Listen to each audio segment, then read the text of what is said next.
And so you should also know about this, that there are two colleges offering masters in big data analytics. So, so let me start with the broad area of finance. And before that, we all know that information is the oil of the 21st century, and analytics is the combustion engine which makes the oil move the economy forward.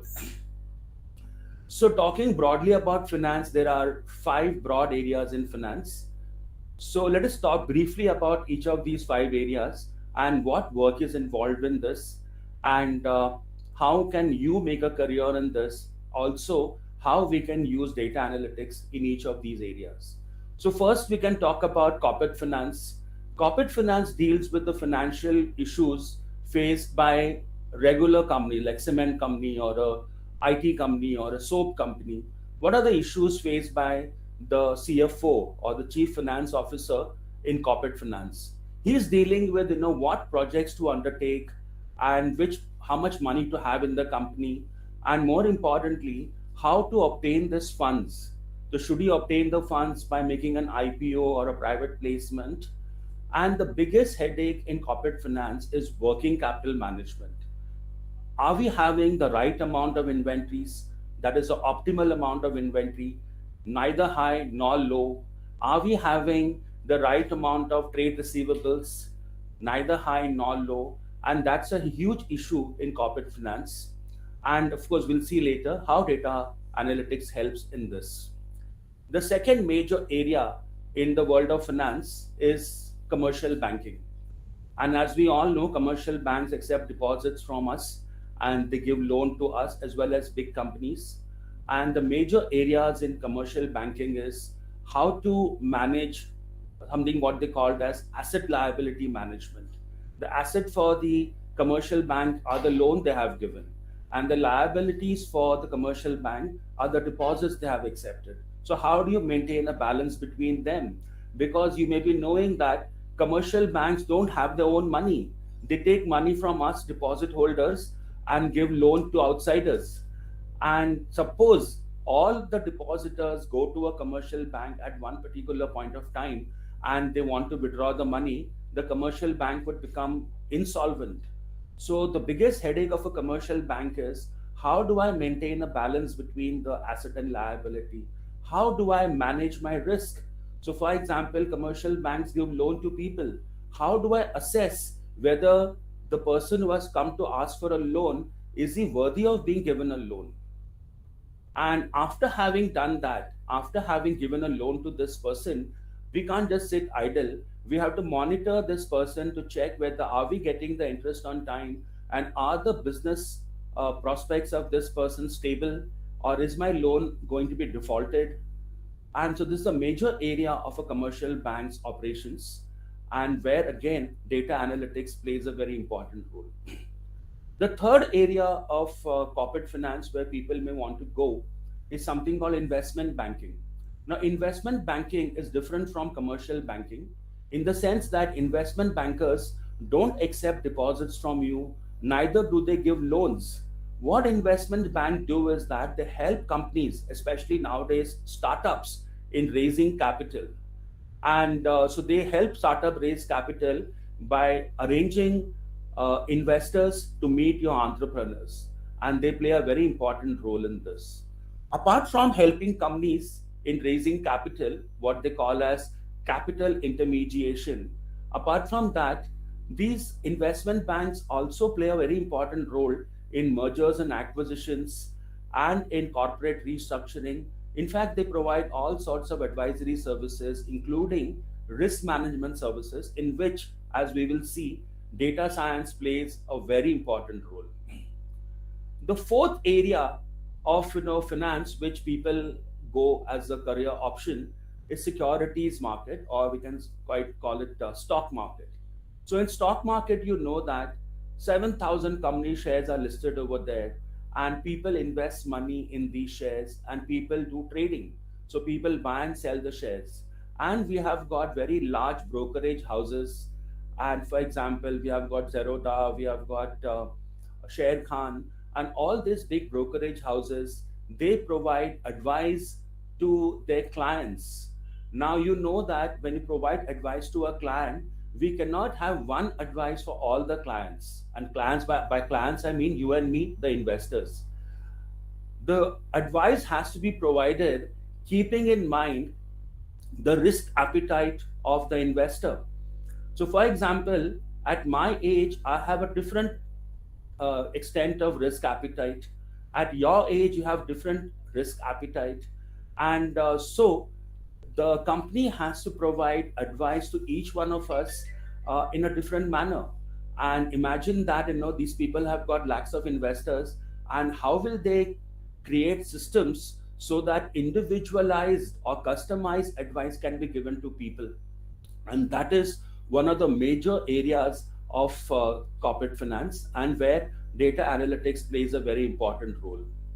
And the last broad area of finance is something called financial services, because people expect lots of financial services from financial institution. For example, we want to lease some equipment, we want to take a loan for buying a car, a loan for buying a house, and all these broad services which people expect from financial institutions is called as financial services. Now, the most important area where this data analytics is playing a part, in fact, the marriage between technology and finance is the most extreme in financial services. In fact, nowadays people don't even call it financial services, they call it fintech or financial technologies. So, this is a broad area of finance, and the purpose of discussing the broad area of finance were twofold. One is that students of finance should also be aware about your career opportunities, and each of these areas expect a different set of skills from you. So if you decide right in the beginning that I want to go into corporate finance or commercial banking or investment banking or securities market or financial services, then you will be able to decide which skills are important for these areas and which skill you should work upon. The second purpose of discussing this was when we are talking about applications of data science and data analytics to finance, then we should know that what are the areas in which this field will be applicable. Now, today, that in 21st century, it's no longer, for example, at one time, we would say that person should be financially literate. In fact, person should be literate, forget about financial literate. And literacy that time was reading, writing, and arithmetic. And I must tell you that before I came into teaching, I was in accounting, so I was work as an accountant. And you will be shocked if I tell you how was the accountant selected for their jobs. I'm talking about almost 40 years back, and how were accountants selected for the job. And anybody can guess what would be the interview questions. And you'll be shocked to know that there were no questions on what is a journal, what is a ledger, debits and credit. Only two things were asked in the interview. In fact, one thing was asked and the other thing was observed. First thing they wanted to know is that how is my handwriting? Because in those days, accounting books were handwritten. And if somebody had bad handwriting, then that person is not fit for accounting job, whatever maybe his proficiency in debits and credits. So he would not be considered for the job, because if you have got bad handwriting, how will you write the books of accounts? So first they would check your handwriting, and second, surprisingly, they would check your totaling skills. In fact, they would give you a series of numbers and they would tell you to total the numbers. And today, people will laugh at it if I tell you that this is how accountants were selected 40 years back. Today is the world of technology, and unless you are technologically having technological acumen, you won't fit into any of these jobs, because it's entirely technology field. For example, I just wanted to show you the slide. Previous view was that technology is there to help run the bank, but now the technology itself is a bank.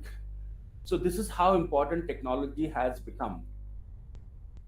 So what is this thing called data science? So data science, as you know, involves collection, storage, and processing of data in order to derive important insights into a problem or a phenomena.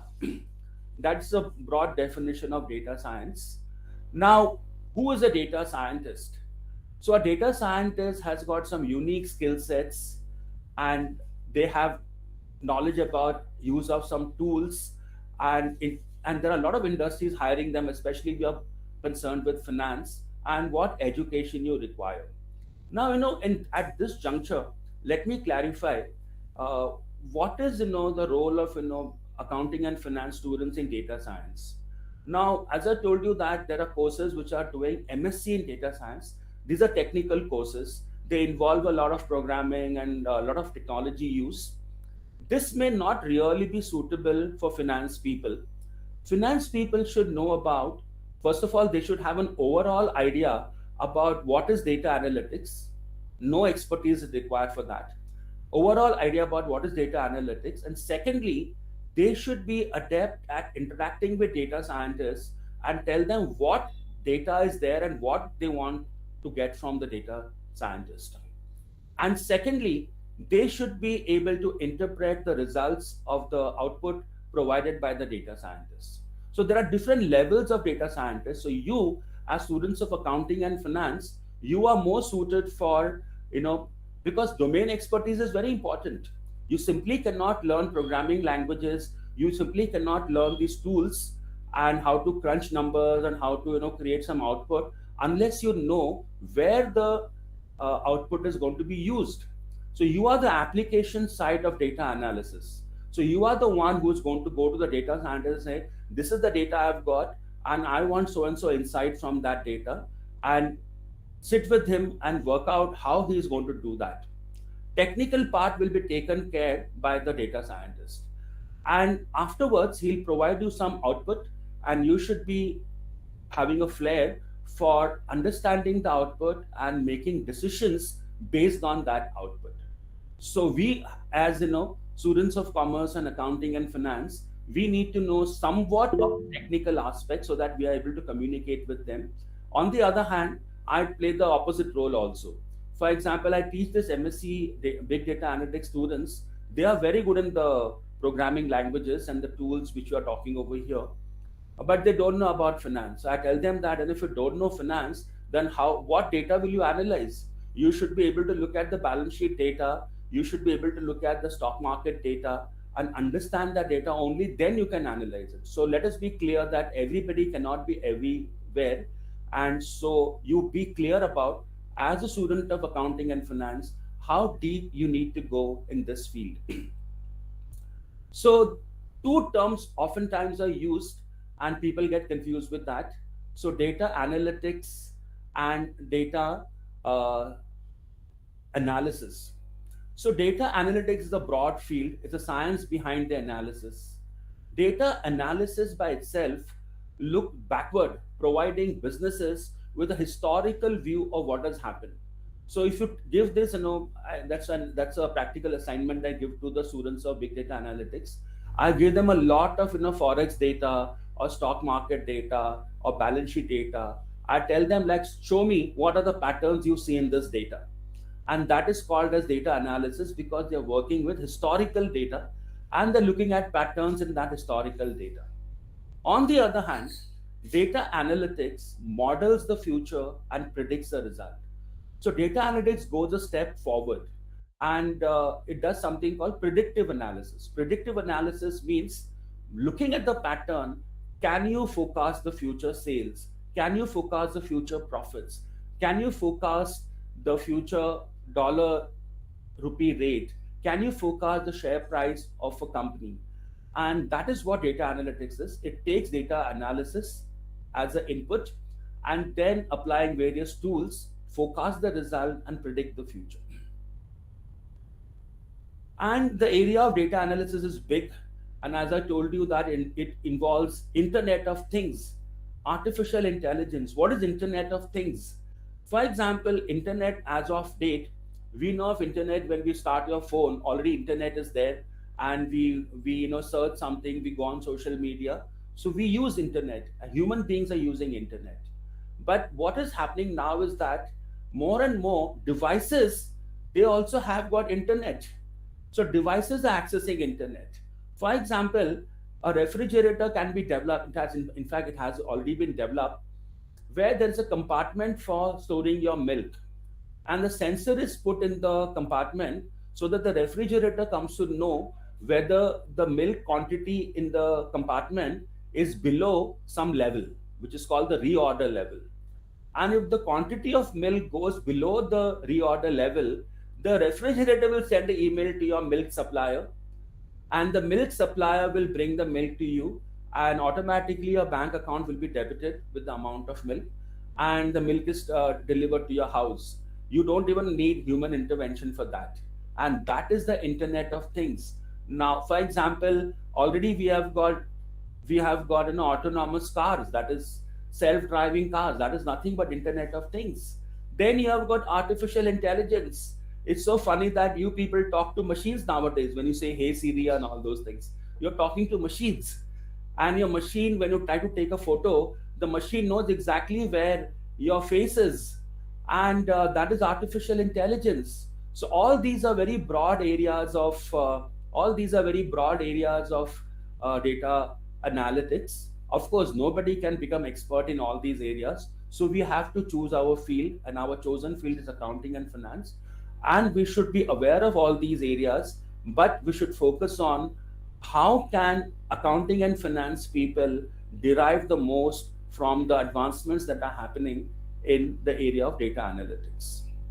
Now, if you go back, I told you that the skills expected from me as an accountant were good handwriting and totaling ability.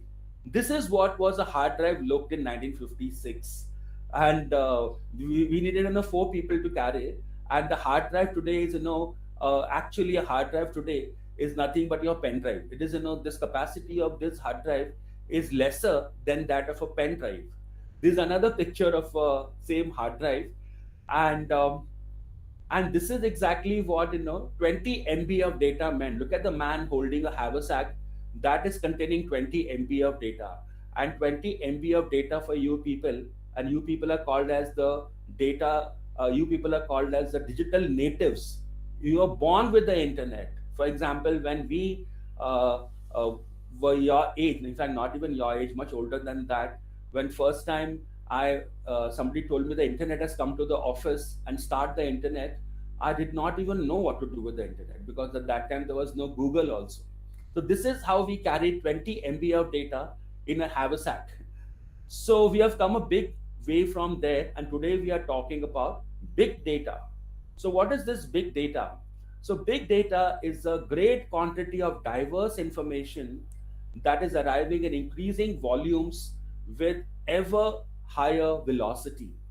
And from this definition of big data, we can discern there are 4 major things happening, and which is comprising of big data. So we have first the volume of data. A crazy amount of data is getting generated every day. All the chat messages you are sending is data. All the videos you are sharing is data. And all the calls you are making also is data. And of course, data should not be only seen as spreadsheets and structured data. All this is data. And what is the quantity of data that we have? It is now talked in terms of zettabytes. So we must talk about kilobytes. The first computer I used was having a memory of 1K, and the next one was having 16K, and 16K is laughably small. And then we transitioned to megabytes, MBs, GBs, TBs, terabytes, and today we're talking about zettabytes. Secondly, the variety of data is huge. We have got audio data, we have got video data, we have got text data, we have got structured data, we have got unstructured data. A huge variety of data is there. Thirdly, the velocity at which the data is getting generated is phenomenal. And every minute, and millions of terabytes of data gets created. And lastly, when so much data is getting created, one big problem is there about the veracity or the reliability of that data. You can't take the data as it is. We need to normalize the data. We need to check the reliability of data. Otherwise, all your decision-making processes may go awry. And so these are the core characteristics of big data: volume, variety, velocity, and veracity. So large part of data is unstructured, as I told you just now. So it is video, audio, web pages, images, and free form text like you're sending messages, social media data, chats, and test messages are being sent. So huge amount of unstructured data is there. It is not humanly possible for people to physically and manually look at this data and come to some insights about the consumers and the investors, and this requires big data analytics. So, how can big data analytics help finance executive? Let us look at that. So, first is that finance people, especially let us say in the area of corporate finance, you want to know you want to know what is the level of your inventories in your godown, because the inventory levels have to be maintained at an optimal range. I remember there were times when people, the inventory manager would look out of the window and see how much inventory is there, and then he would say, "Oh, inventory is enough now, no need to reorder." Times have changed, and then we had time that we used to have monthly report or weekly report. Now this monthly report and weekly reports are no longer suitable. We want real time data. So all the corporate finance managers, they have this dashboard in front of them. It's as if they're sitting in a aeroplane cockpit, where all the parameters are seen by them in real time. What is the level of cash and bank balances? What is the level of inventories? What is the level of receivable from your clients? What is the level of production happening over there? Is the production process moving smoothly? So this is exactly what big data analytics or data analytics in general does. It they provide a dashboard to the managers so that they can look at things in real time and make decisions which are data based decision. Because in the absence of this, many times earlier, managers were taking decision based on their gut feeling, which may or not always be a good decision. And today they're making data enabled decisions because this big dashboard is in front of them, which gives them real time data. So that is the first broad application of data analytics in the area of finance. So data analytics enables transforming data into insights that promote better decision making. Secondly, data analytics also help to gather information to gain a clear view of key performance indicators. You know that now companies, especially listed companies, they have to provide information to their investors on a quarterly basis. And the fate of a company is judged by the investors on a day-to-day basis, because every day or the other, some of the other data comes in the media. And so the companies have to judge for themselves, are they on the right track? Are they doing well? What is the outcome of the decisions they have taken? And are the plans working? Are the plans going deviating from the what we intended? And we have to bring it back on the track. So these are the key performance indicators which are viewed by the finance managers with the help of big data. And lastly, earlier what used to happen was, because the reporting system was very slow, and by the time a fraud would get detected, the person must have left the company or the person must have gone far away. But today, because of real time data being made available in a intelligible form, which is understandable by the finance executives, we are able to detect fraud quickly so that we can take corrective action. So this is a broad field of data analytics and finance. Let us look at some of the specific areas where data analytics playing a very major role in the area of finance. One is something called a robo advisor. Now I told you that we have got large number of securities firms which are called, simple language, brokers or brokerage houses. They have got millions of accounts. People have opened a trading account with these brokers. Now one of the things which these individuals expect from the broker is advice about which share to buy, which share to sell, which share to hold on, and they need this specific advice. Now, as I told you in the opening statement, that everybody has a different level of risk appetite and risk tolerance, like what risk you can tolerate at your age, your income level, and your psychological mindset is different from what is the risk tolerance of another person who's a middle-aged person, and what is the risk tolerance of an older person. And it is not so simple. It depends upon so many factors. It depends upon your age, it depends upon how many dependents you have got, it depends upon what is your income level, it depends upon the regularity of your income, it depends upon also your psychological mindset. Are you an adventurous person or are you a conservative person? So the advice which is given should be tailor made to the risk tolerance and risk appetite of the investors. It is not possible to appoint so many people in the company to provide this advice. So what companies have done is that they have developed computer program. Of course, it doesn't look like this, it's just a representative picture. There is not a robot which looks like a robot, but it's a computer program. In the computer program, they feed information about various aspects of the investor, like age, income, dependence, and psychological mindset. For example, let us talk about psychological mindset. What data can you put in the psychological mindset? We can't put that data because that is not a quantifiable variable. So what we do, we ask people some simple questions, and based on that, we decide whether it's whether the person is aggressive, or whether the person is conservative. For example, what are the hobbies you pursue? For example, somebody says my hobby is bungee jumping, or my hobby is trekking in the mountain or something like that. Then we put over there that that's an aggressive person who has got a very high risk tolerance.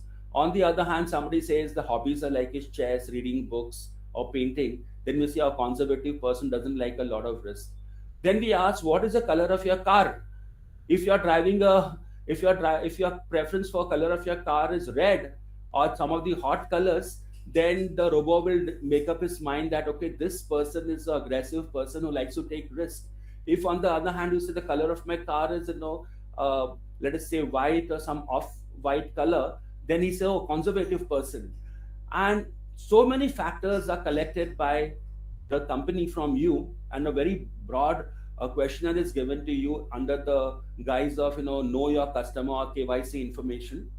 And this information is fed in a computer program, and the computer program then decides for this person what advice should I give. Should this person be advised to buy the Adani share, or should this person be given the advice to sell the Adani share, or what portfolio do I create for him? Should I have a large amount of mid cap shares for him or large amount of large cap shares for him? And all that work is done by a robo advisor. And in the absence of a robo advisor, in the absence of data analytics, it was impossible for a brokerage service to provide customized advice to so many of their customers. So robo advisor doesn't look like a robot as the picture shows over here. It's actually a digital platform that provides automated, algorithm driven financial planning and investment services with little or no human supervision. Another area where data analytics highly used is something called algorithmic trading. Algorithmic trading means that normally when I buy shares, and I like to consider myself as financially literate, then I will look at the balance sheet data of the company. I'll look at the industry in which the company is operating, what is happening in the industry, and I look at the macroeconomic factors. I look at the geopolitical situation, and based on that, I decide which stock to buy and which stock not to buy. But problem is that being a human being, I have got emotions and I've got feelings. Sometimes I like a company emotionally, and even though the data tells me that don't invest in that, oftentimes I do invest in that. And there are times when I don't like a person, I don't like some aspect of that company, and then even though the data says that I should invest in that, but I somehow don't invest in that, which again is a wrong thing. Now, how do I remove emotion from my investment decision? And for that, people have developed algorithmic trading platforms, which again is a big application of data analytics. So algorithmic trading actually decides which stocks to buy, and they already place the trade in the market. And that is very important, that how do I remove emotions and feelings from my investment decisions and do it quickly? I'll give a simple example to you. Like, what is the use of this algorithmic trading and automated trading? For example, let us say last evening I made some calculations, and last evening I thought that these 10 stocks are very important, and these 10 stock we should buy these 10 stocks. And so early in the morning I sit on a mobile phone and try to type out this 10 stock order. But by the time I can type this 10 stock order, the market already has gone up. And then by the time I reach the fifth one, I see that the prices have already gone up and there's no point in buying that. All this problem can be obviated by algorithmic trading. I just put in a program, and automatically in one shot all the trades will be entered in 1 second. And this time which I take to take out my mobile phone and open my app and type out the order and double check it so that I don't buy wrong quantity, or don't buy instead of selling, and don't sell instead of buying. And this time period is very important in the stock market, because within a matter of minutes the stock price can go up and stock price can go down. And that is where algorithmic trading helps you. And this is a very major application of data analytics in the world of finance. Then we also have, if you look at the banking sector, we keep hearing in the newspapers about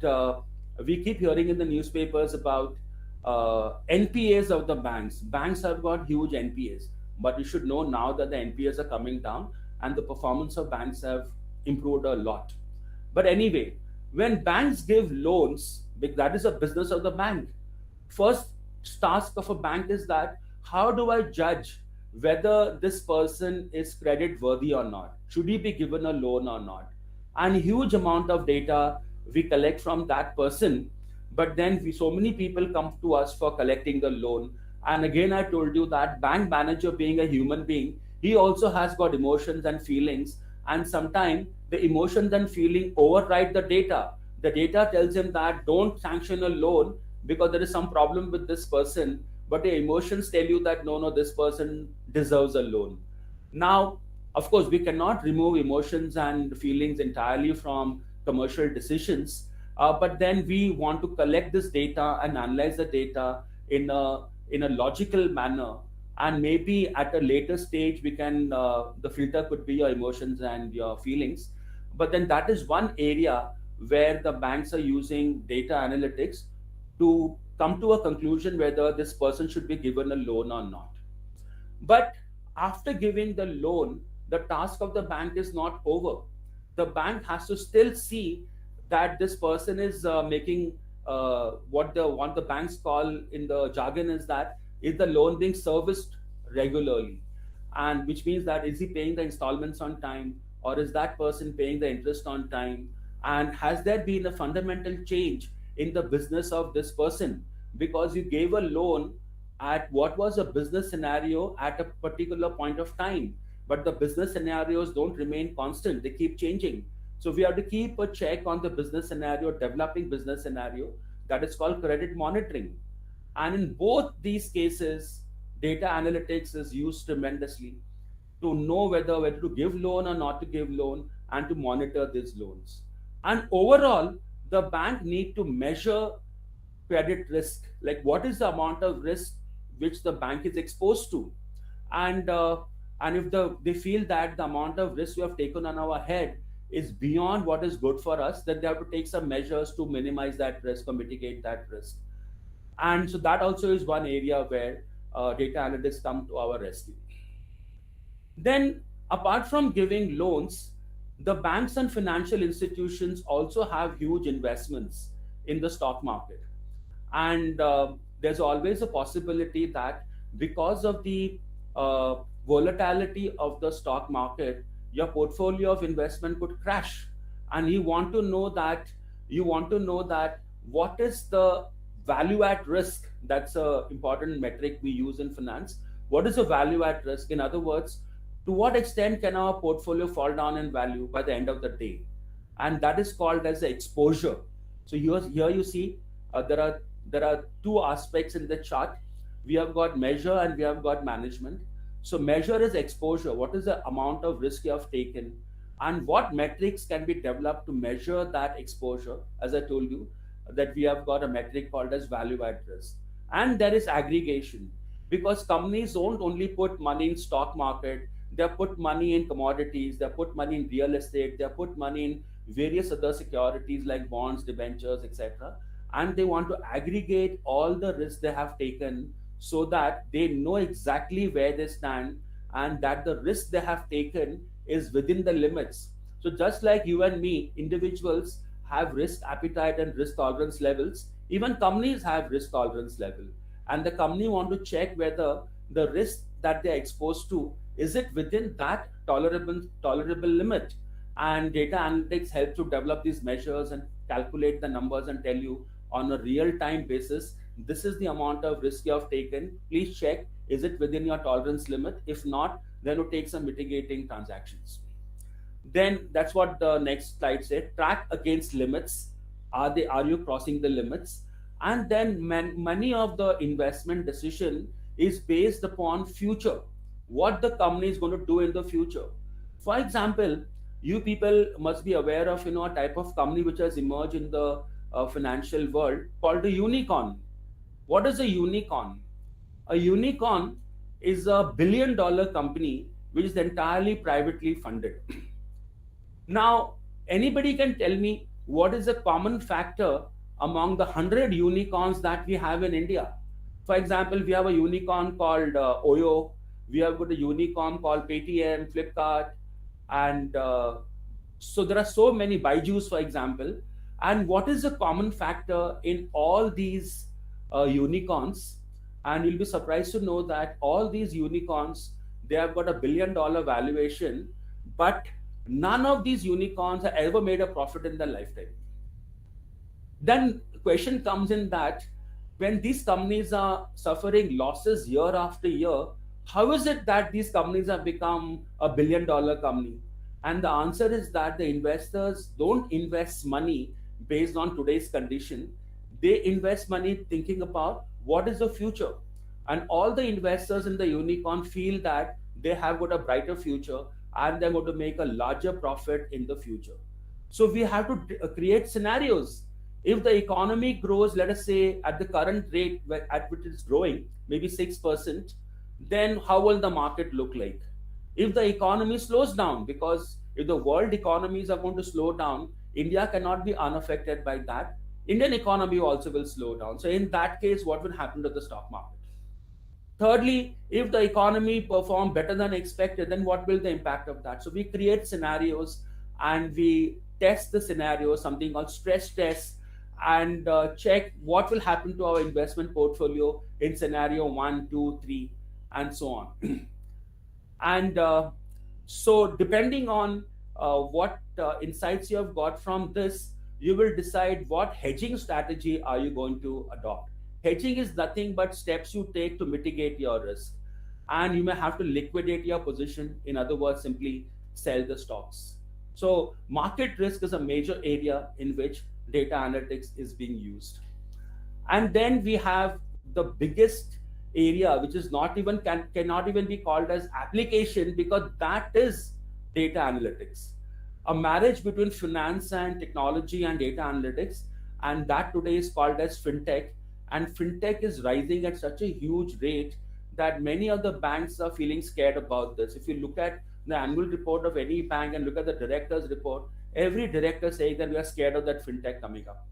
Fintech is a new technology that seeks to improve and automate the delivery and use of financial services. So financial services are being offered to people by the technology. For example, there are apps on which you can obtain a loan. You don't have to go to a bank branch. In fact, nobody goes nowadays to a bank branch. And the ATM machine or a passbook printing machine is the branch now. A branch is more like a kiosk. And we are going beyond that. If you want to take a loan, you don't have to go a bank branch to take a loan. The fintech application will sanction a loan to you, ask you a question, ask you to submit data, ask you to submit documents online, and based on the analysis of these documents, the computer program will sanction a loan to you and the money will be credited to your bank account and they will keep a track of you. If you want to lease an equipment, fintech apps are there which actually decide whether to allow this person to lease the equipment from us or not, and how do you keep track of this person.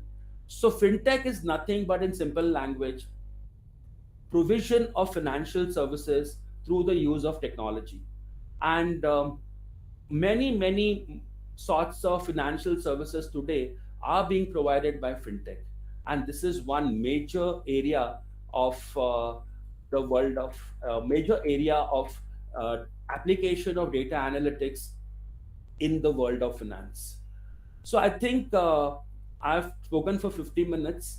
Now, if you have any questions, I can take your questions, and generally any question, for example, career-wise, or what skills you need to develop, or any other question.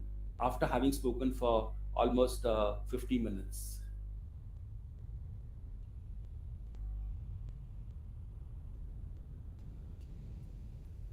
No questions? Yes, Sarnika, you're trying to say something, your mic is off. Yeah, sir. Actually, I have question regarding cyber attack. I In didn't get cyber, the word. What is it? so I have question regarding cyber attack, as millions of data can be lost in blink of an. Yes, yes, yes. Your mic is again off. Switch on So, your sir, mic. my question is about cyber attack. As the million of data can be lost in a blink of eye. Yes. Okay, I think her mic is playing tricks with her. So I got a gist of what she's trying to ask, I believe. She's saying, what about cyber attacks? And when we are using so much of data and we are relying on so much of data, cyber attacks can wipe out your data in blink of an eye. Is that what you're asking? So Yes, sir. what is the question? That's the reality. Cyber attack is a reality. But then, this is a game of chore police, and the bad guys, they develop newer and newer techniques of how to attack and how to create havoc in the financial markets, and the good guys are trying to develop systems and security systems for this, and this game will go on. But what is more important is that, don't think that a cyber attack can erase your data. Most of these companies who are collecting a lot of data, they are actually having backups, offsite backups, and they have got business continuity plans. And so, of course, you will talk about your personal data being leaked out to these people. And of course, people are taking measures in terms of encryption of your data, but this problem will be there. And as I told you, that as the companies become smarter how to protect themselves from cyber attacks, and how to maintain the sanctity of the customer data, but the chore also is becoming more and more sophisticated. But this game will go on. But what do we do about it? Should we not use data? That is not an option. So you feel what extra can in that? For me, it was good. Students were interacting because I kept asking me. Starting my just I spoke about the different areas. Then individually I asked everyone what are your plans? क्या planning for SP से W के साथ ये करना है उसके बारे में रिसर्च किया जाएगा इनको भी तब गाइडेड है समझ से जॉब करना है उसको बताते हैं कैसे करना है क्या करना है समझ स्टडी टीचिंग उसको समझा दिया तो आप इवन जंप अप आते हो I think 5 to 6 students are interested in finance. I've guided them. 1 or 2 students are interested in marketing. I've guided them. 6-7 students have. तो मेरे पास से 15-16 students and they are interested. I've called them at our family office. I told them कि आ जाओ आप, you meet us and we will provide you special discounts. Some people ask about the MBA entrance also to practice, which is our sister concern. So I told them that we will go there. I think Rashi is asking a question. I'm sorry, Parab. I'm extremely sorry. Yeah, no problem. Rashi is asking a question. Rashi, please ask your question. So, sir, as we were talking about that, most of the advice we need, we go to the broker to ask that advice, and broker suggests us AI or any tool. So, when we do that, tools considers the risks are about to happen, like 2008 crash. If some kind of a crash will happen in future, is that tools will consider that risk also, or it will not? See, talking about the future, we can make models and we can do the back testing of these models and we can validate the models, but ultimately future can hit you in a way which you never anticipated. There is something called a black swan risk. A black swan risk is a risk of extreme event which nobody thought about, so nobody can protect us from that. And so the only option we have got is that which is called as portfolio diversification. Don't put all your eggs at one place, and you have to spread your investments. You have to put money in the stock market, you have to put money in real estate, you have to put money in various other investment like commodities. Now you will say that, but for investing in real estate we require a large amount of money. Actually, no. Today we can invest in real estate even with 10,000 rupees, because we have got something called as real estate investment trust. So what they do is that they will collect 10,000 rupees from you, and like you, they'll collect from thousands of people, and with this aggregate of money they'll buy some commercial properties like mall, etc., and they will give these malls on hire, and whatever income they get they give it to you. So and generally what happens, whenever a crash happens, and our markets have become very resilient also. For example, recently, last at the beginning of this month, we had a big crash in the Adani shares, almost $100 billion, which is a crazy amount. $100 billion worth of market value was wiped off. But what has happened to the market? Market is still vibrant. In fact, people abroad are shocked. New York Times printed a headline saying that Adani lost 100 billion, but why the stock market is not crashing? And the answer is that the stock markets have become very resilient and people are smarter. And so all the markets will not crash at one time. And if you have invested your money and you have spread your portfolio in multiple securities and multiple asset classes, you will be protected with that. But nobody can discount that surprises do happen, black swans do come, and so that is something which you have to live with. Yes.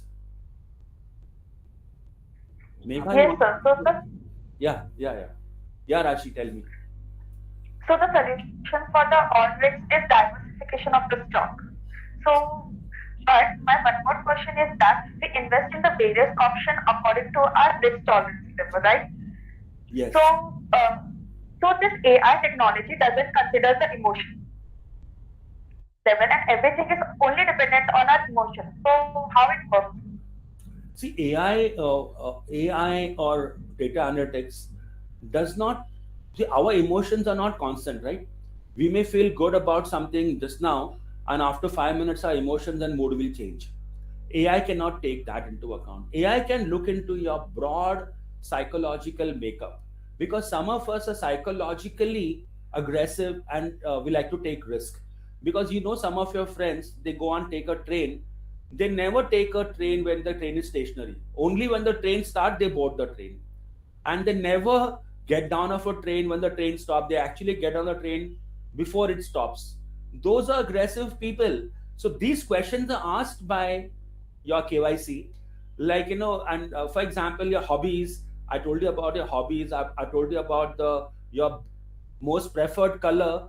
Actually, all these things which look so irrelevant superficially, if you look them in context, if you look them in the aggregate, they actually give or reveal a lot about the psychological makeup.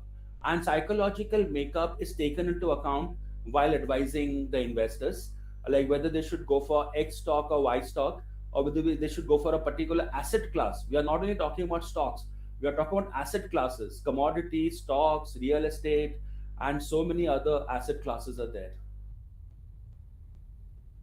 Thank you, sir. Thank you for solving my doubt.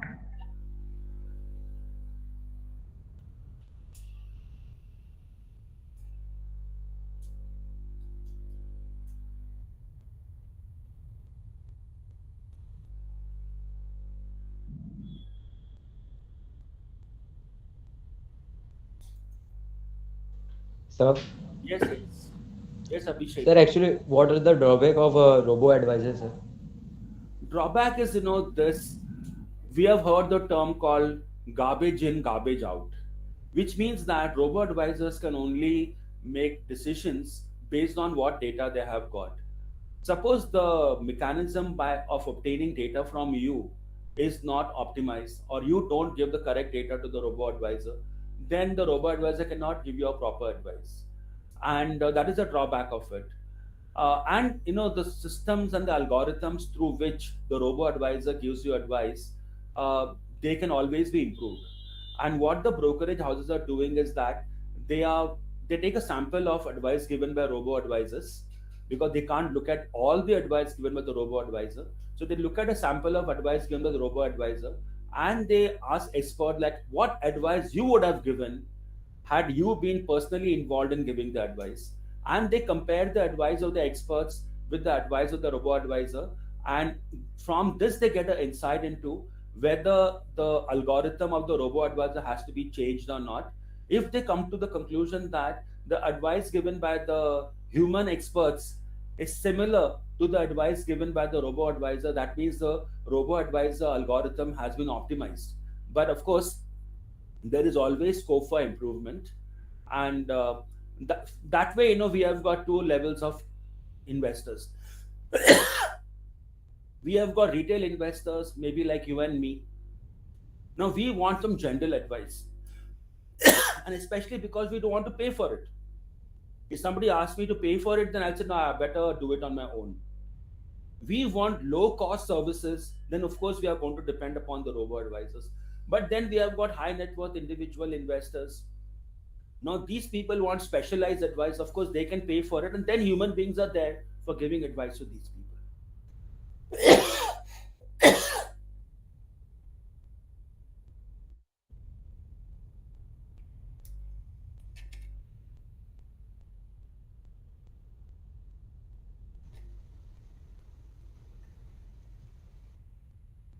Thank you, sir. Are there any more questions?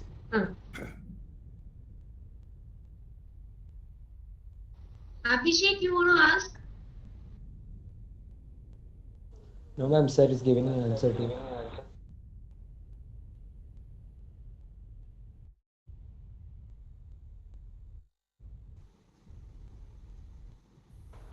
Good morning, sir. Sir, I just want, is there any factors that have an impact on the finance industry? Like we have seen in finance, there is an corporate finance, investment banking or commercial banking. So is there any positive or negative impact Of what? in financial industry? Everything affects finance industry. Everything affects financial markets. Ukraine war affects financial market. Political instability affects financial markets. The economic factors affect the financial market. Sociological factors. So everything in the world affects the financial market, because financial market works on data. And as new data comes in, the markets adjust to that. So nobody can identify all the factors which affect the financial market, because there are infinite number of factors which affect the market. And as and when new information come, we revise our views and we play the market, and the market adjusts to the new data.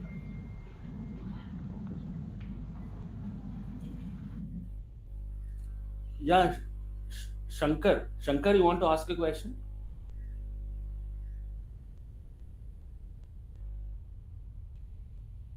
Neelam, are you asking something because your mic is off?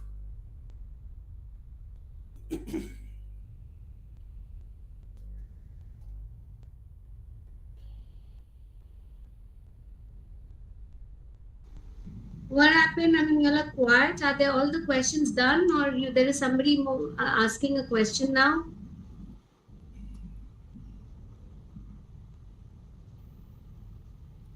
Yeah, Neelam and Namrita, can you just let me know what it is? Okay, questions are done, I believe, Parab. Yes. Yes, ma'am.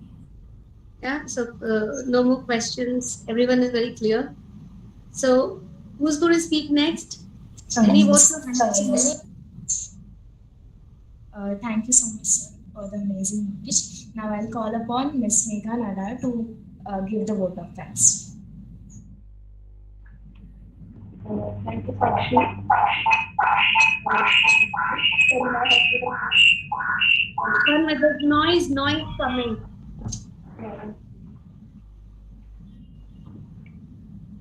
Webinar has been successful so far because it has provided a wealth of information to all of us. On behalf of my team, Finanzas, I would like to express our gratitude and thank our guest, Dr. Balkrishna Parab, for making space so knowledgeable for us.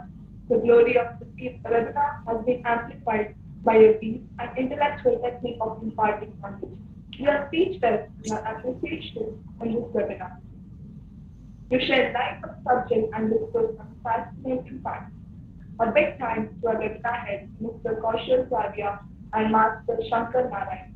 Last but not the least, I thank all students for attending the webinar. Thank you. Thank you, ma'am, for attending this webinar.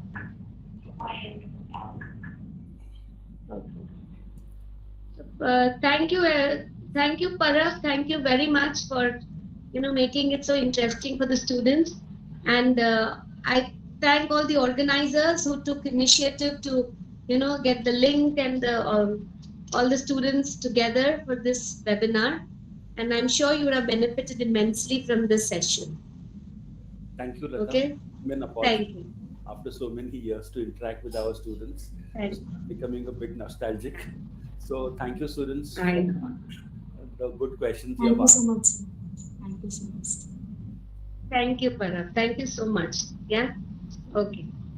All right. Thank you. Bye-bye. I'll share the presentation, Sakshi. I'll share the presentation. Okay, sir. Okay, sir. Thank you, sir. It was an informative session.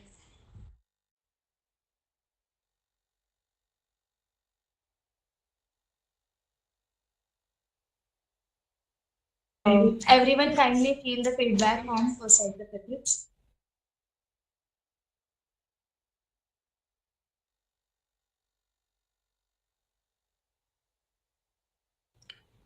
Now all of you can left the meeting. Thank you so much for joining.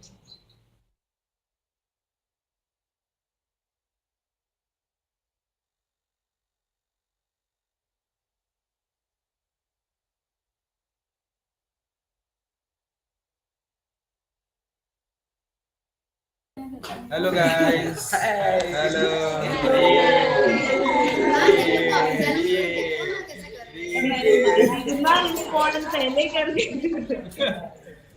अरे तेरा बाला था अभी आज का event तो अच्छा था जरा मैम से जरा सर के बाद refreshment hello hello refreshment hello hello refreshment अरे मनी मेरे आए 1 बजे